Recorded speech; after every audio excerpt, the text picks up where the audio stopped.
Hi, I'm Cynthia Schiller. Please like and subscribe. We're going to talk about how do we break this trauma bond. The best way to start is separation. And the first step in getting over this bond is to kind of go no contact. You hear that a lot, and there's a reason for it. If you stay away from them, they're not going to be able to tug at your emotions anymore. They're not going to be able to manipulate you, play games with you. It's also really important to stop self-blaming yourself. It's natural, common for us to kind of think that we did things wrong within these relationships, but it only makes it harder for us to move on. We tried all we could. We all, feel that we did something wrong. But sometimes we reacted to things, and we were reacting to abuse. And take your control back, have control of your thoughts. Try not to get into that rumination to where you're constantly thinking about the person. When you're trying to figure out a crazy situation, it's only going to make you crazier, because there is no true answer. Our narcissist has lied so much that we don't know what reality is. And unless we get the answer from the other side of the party, we can only assume, and when we assume, it's still going to make us feel crazy. So just try to let go. Be honest with yourself that things went south. The narcissist, they just like to secure supply. They get bored.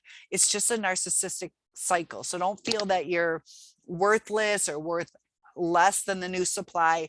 The narcissist just jumps person to person. They monkey branch, so they don't let go until they have another supply usually. So it's not that they found the love of their life. They didn't take the time to deal with their emotions, to evaluate what went wrong. They have the same baggage. There was no downtime. So the situation is just going to go south with the new supply as well. And just you know take the time to rely on your family. Just spend some time with them, kind of distract yourself. If you need to talk to people, make sure that you talk to people who understand what you went through, who can kind of relate to it. Otherwise, they're just going to cut you down, tell you were stupid for believing in the relationship. They just don't understand it. So take care of yourself and think about what you would say. Be your own best friend. Put yourself in the opposite situation. And tell yourself, as your own best friend, is it a healthy situation to stay in or to think about? You have a whole future ahead of you. So just break that trauma cycle. Because of that Stockholm syndrome, the narcissist made us love our abuser. And it's really hard, but we can get over the trauma bond. And a good thing to do is write down what the story was. And it can kind of help you see, all the negative things. It can see what you've tried to do. Be kind and compassionate towards yourself. Take time out for you. If you need to take a nap or, go for a walk or swimming. I rent out like a hot tub, and I'll take a friend and we just kind of chill. Have a prince or princess day for yourself, and make a list of certain behaviors that you yourself are no longer going to get wrapped up in. Notice the things that were your triggers. Kind of let go of those and focus on how you can deal with those, so the next relationship you get into is healthier, because we react to things too. It's called reactive abuse. And we need to set stronger boundaries. That's why the narcissists, they love to prey on codependent people and also empathetic people.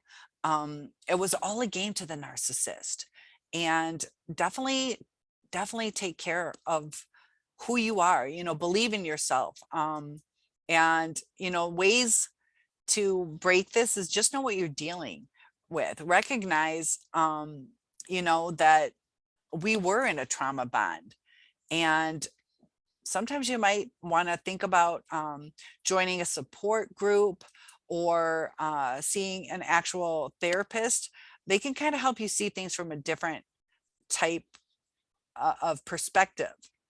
And You know, if you have trauma bonding, sometimes you'll feel powerless to leave this relationship. And that's a good indicator of trauma bonding. So people who have gone through this often struggle to understand, I'm sorry, people who have not experienced narcissistic abuse often struggle to understand why people stay in these abusive relationships. It's okay to search through YouTube so you get your feelings validated that you weren't crazy or stupid, because you weren't. You were a loving person, and they just took advantage of us. So there are 4 types of trauma responses: fight, flight, freeze, or fawn. And you might have one or more of these during different times or under different circumstances. And that's just a way of self-preservation. So you're no different than any of us throughout these YouTube, um, commenters, and what others have gone through. And if you want some clear signs as far as trauma bonding, there are ways to uh, understand what happens. Sometimes that is a response to child abuse, incest situations, elder abuse, exploitive employment. So it can even happen in the workplace, or sometimes, hopefully this didn't happen to you, but if you were pimped out or prostituted out to do sexual favors.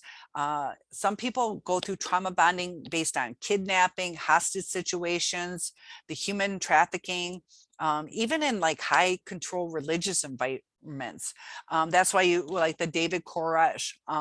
He was able to manipulate people to the point that they stayed in a burning building when things went wrong. There's a lot of evil things out there, and the narcissist, you know, preyed upon us and trained us to either fear leaving them or desire to make things better. And a lot of that is just the psychological manipulation. So definitely, break that cycle of abuse. It could be emotional, physical, verbal, sexual, or even psychological. And those are things that we have to recognize and decide whether we should stay or go. Make sure you're really looking at what the true situation was. Abusers don't always treat their victims poorly. And that's where it gets confusing, because sometimes they apologize or promise to change. The narcissist loves to profess their love after they hurt us. How often do they do it before? They might do it if they want us to do something, but it's not consistent. Narcissists go in cycles, and it's a cycle of tension, abuse, reconciliation, and then a period of peace. But as soon as they're in that peaceful, calm state, they get back into that tension. They have triggers that we don't even know what's gonna cause them to go off balance. There's a power imbalance within these relationships. It's kind of like a king and queen. You can switch your pronouns if you'd like, but traditionally, a king and queen, they're ruling the world. This is us, with our partner ruling the situation. But then the narcissist, whichever one they are, takes joy in that power. So they kind of knock us down. Once they knock us down, we're there under them, and the people under them are the ones that serve the kingdom. So they won't let us back up on an even balance. So when you're not able to leave, it's hard, but be aware the most dangerous time for domestic violence is when you're in the process of leaving. So take care of yourself. Some narcissists are quite violent, others are pouty, but just make sure that know who your abuser is. Just be prepared. But staying in that kind of situation, to be with somebody who could be physically abusive to you, don't tolerate that. You're better than that. Often if they apologize and promise not to do it again, it will happen again. There's a trigger that causes them to lash out at people and to get physical. So don't make excuses for their behaviors. Don't keep the abuse a secret. Also, they get it to where, they get us to do things for them. But distance your people, distance yourself from uh, the situation. And there's been people throughout your relationship that have tried to help you, that have tried to give you good advice. Maybe reach out to them, and just say, I just want somebody to talk to. You don't even necessarily always need advice. Sometimes you just need to vent, and just tell them that you just want a hug. And sometimes with our hormones, things can go off balance, can increase what we're feeling. And we're going to be coming down from a high, because oxytocin is released in our brains, and it's like a withdrawal that we're going to go through. So just be aware that there's a process that you have to go through. Don't fixate on the good old days, because we've talked about the cycle of abuse and how it can cause us to feel love for our abuser. But in a healthy relationship, you don't have to feel like everything is about your partner. Focus on the things that are important to you. Break that trauma bond. Get out and live your life again. Don't accept abusive behavior from people. Tell them what your boundaries are. And I had said in other videos where you have to be direct with people. You got to almost retrain yourself how to talk. Because as a teacher, it's more effective when you're more succinct and direct. And also, I've been studying all these like relationship techniques. And when it's too easy for someone, they don't appreciate it. And we made it easy for our narcissist. We gave them everything. So hold back when you're meeting new people. And even as you progress into, and this is something I got to work on, when you progress into that new relationship, you have to be succinct with them. Don't talk to me that way, or I need time alone, as opposed to, if you don't mind, and I was kind of thinking. Be direct. It makes a huge difference. And that's going to be a challenge for us, because we feel that, we want to kind of pacify it, to where we're like, this is the reasons why, so if you're like, don't talk to me because, and then we give a narcissist the tools by our reasoning, and they'll use that reasoning against us. So take away the why, because that will be destructive. Take away the why. Just tell them what it is head on. I need to go to bed right now because in the morning I had this, or just be direct with people. Don't have to explain yourself. And that's going to be hard for us. We can't hope to change people. They bring forth who they are. You can set your boundaries, and if they don't like them, then, don't lower yourself. Don't lower yourself. Value yourself.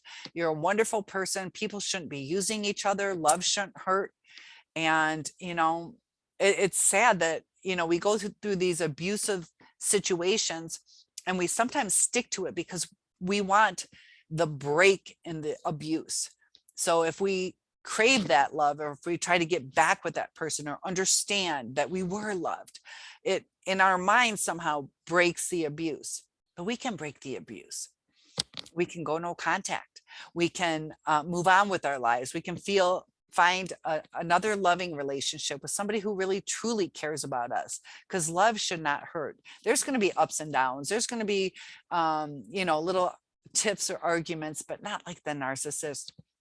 It's not going to be riddled with silent treatments and word salad and confusion. So definitely separate yourself, develop a self-support network.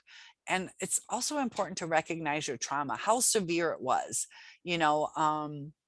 Trauma manifests in different ways. So we have to work through our feelings.